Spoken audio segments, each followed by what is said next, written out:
کلم ہوتا ہے کہ جو وفاق ڈیسائیڈ کرتی ہے اور وہ اس کے بعد تمام صوبے تمام پورا ملک جو ہے اس کو لے کے چلاتا ہے. یہ نہیں ہوتا کہ کے پی میں اپنا سلیبس پڑھانا ہے تو پنجاب میں اپنا پڑھانا ہے تو کسی اور میں اپنا پڑھانا ہے.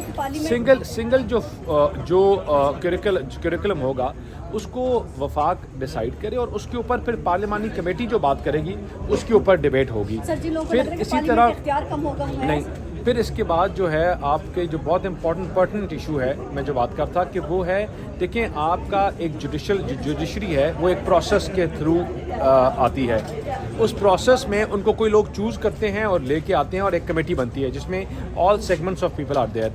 تو ہم جب اس سیگمنٹ کی بات کرتے ہیں تو جو ان کو لگاتا ہے پوری دنیا میں جو فار ایگزامپل میں نے اس طرح پہلے ایگزامپل دی فرانس کی یا اور آپ یورپین کنٹریز کی بات کر لیں, آپ کے پاس یہ پاور ہوتی ہے دیٹ آپ ان کو شفل اراؤنڈ کریں after 2 years 3 years. And what is the reason? The reason is کہ آپ کے جب وہ لوگ جو اپوائنٹ ہوتے ہیں سرٹن پوزیشن میں ان کے پاس یہ ایک اپنا گروپ نہ بنے, کوئی لائکس اور ڈس لائکس نہ ہو, اپنی مرضی کے وکیل بھانجے بھتیجے جو ہیں وہ کسی طرح بھی انفلوئنس نہ کریں.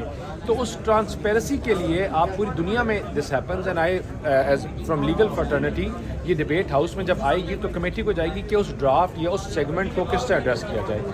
پھر going on from there that the warfare now has change. It is not the same way جس طرح پرانی جنگیں لڑی جاتی تھی پانی جہاز اور زمین. سائبر وارفیئر آپ کی اور چیزیں ہیں, نئی پوسٹس ہیں اور ایشوز ہیں جن کو بڑی ڈیٹیل میں ڈسکس کرنے کی ضرورت ہے اور اس میں آپ کو you have to be ready for your enemy without them knowing the powers. تو اس کے اوپر ایک ڈبیٹ جو ہے وہ کھولی جائے گی. اس کے اوپر پارلیمان میں جو ان کی پاورز ہیں اور کس طرح ان کو یوٹیلائز کرنا ہے اس کے اوپر there will be a draft that will be coming up and that will eventually go to the standing committee اور جس میں اس کو فائنلی اپنی وہ شکل لے گا. Thank you.